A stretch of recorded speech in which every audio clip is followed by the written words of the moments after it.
And of course to run 9.79 like that. I mean, I still think he's the greatest sprinter that ever lived.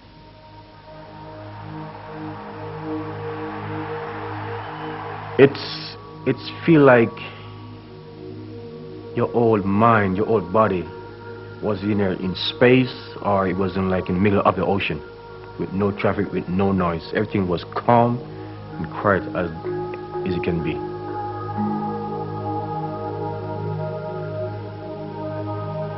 Lewis had been vanquished. Jamie kissed Gloria, I kissed Gloria, I kissed Jamie, and we kissed everybody around, you know. I was very happy, and I said to Jamie, oh, Jamie, our dreams are okay. Now we'll get the houses, cars, Ferrari, and money that will cover everything. And Jamie, he said, did you sign any contract? I said, with who? Did you sign any contract? You don't have any contract. This is not for you. What's more valuable, a world record or the gold medal? The gold medal. Why? Because something no one can take away from you.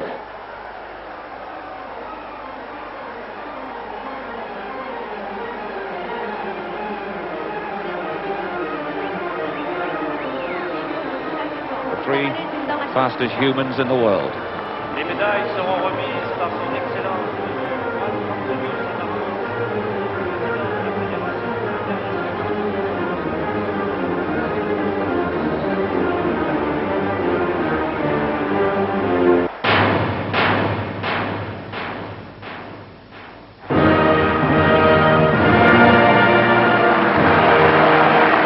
Said at the beginning of the season he could do 9.79. Nobody believed him, but he's done it where it matters most of all, in the Olympic arena.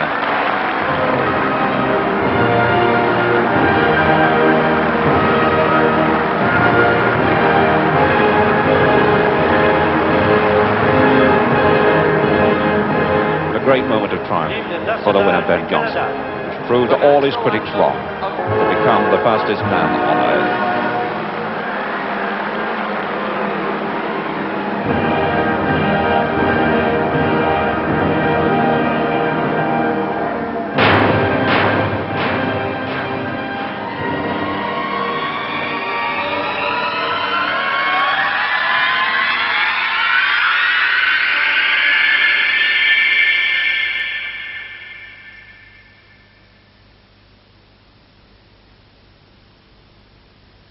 One of his foot was up on a chair, was passing by, and he said, Mom, come here. And I went in, and he said to me, Mom, guess what? And I said, what happened? But he wasn't looking so happy, and he said, I test positive. I said, oh no, that can't be. And I saw him lie down in the bed. His hand was across his back like that, his foot stretched right out, and he sort of... And the only thing I do, I just rub his head and say, don't worry, everything's gonna be okay. That's all I could say to him at that moment. And he looked up on me. I've just been handed a piece of paper here that if it's right, it'll be the most dramatic story out of these Olympics or perhaps any others. It says, Ben Johnson of Canada has been caught taking drugs.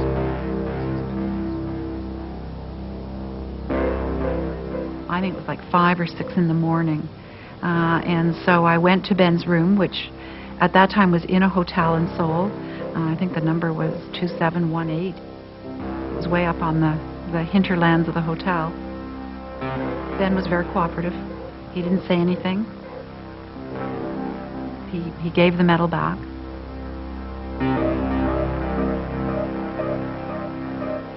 It was sort of like a wake at a funeral almost. It had that sense of grieving and pain and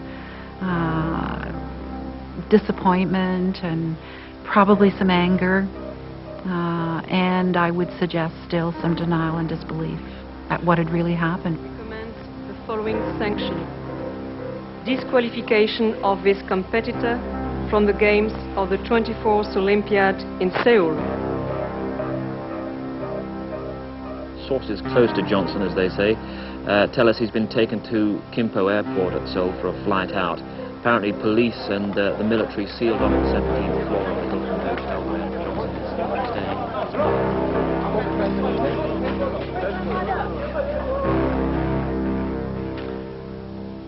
Seoul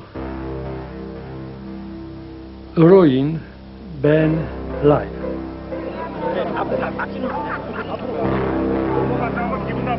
Good should never give way to evil, and this is evil that's being exposed. This was just a total crash. And the emotion I felt then is the emotion I feel now. It's one of sadness. This wonderful story was a sham.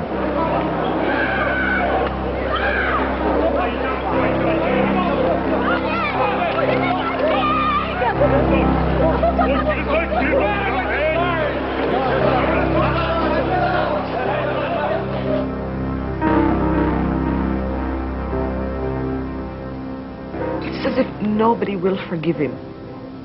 Who did he sodomize? Did he sodomize somebody's child? Come on. He took half a cc of stanazanol 3 days a week for 6 weeks, for Christ's sake. Big deal.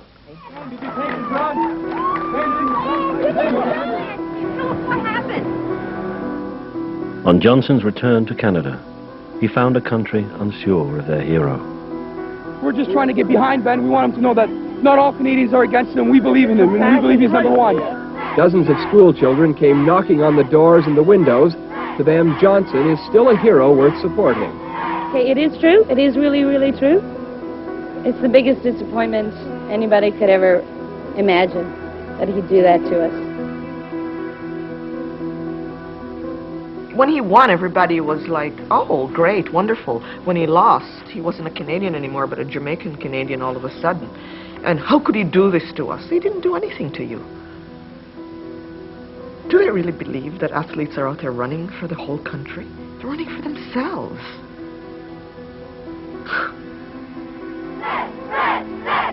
Johnson and his coach were now estranged. Once more he turned to Astafan for advice, and then decided to make a public statement. I've never ever knowingly taken illegal drugs, and I would never embarrass. Johnson's denial laid the blame at the door of his coach. Well, it's one thing to deny it, but then with the proviso, knowingly added in, and then suddenly with a lawyer from outside and so on, it's very obvious that he's going to suggest that he was given the stuff without his knowledge.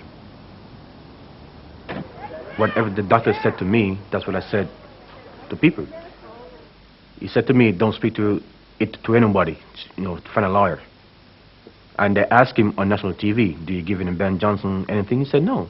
So whatever he was telling me, that's what I'm telling people. I wasn't lying. If he said to me that he was giving something back then, I would tell him I'm not ashamed. What am I ashamed for?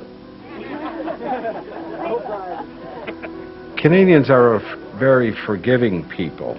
And had Ben come back to Canada and said, I made a terrible mistake, please forgive me, we're people who say thank you to our bank machines, Johnson didn't just deny using drugs. He went further, challenging Canada to prove him wrong. They did a bad, bad thing. They did a bad, bad thing. The Dublin inquiry was the most thorough examination of drugs in sport ever conducted. It heard evidence that suggested many top international athletes use performance-enhancing drugs. Maybe it's a bad, bad thing. Maybe it's a bad, bad thing. And did you, so far as you can remember, take 3 withdrawal tablets? He became quickly convinced that this was clearly not just a Canadian problem. Some of the athletes who were involved in this kind of thing just said, look, this is the way it is, Mr. Armstrong. And Ben's only sin was he got caught.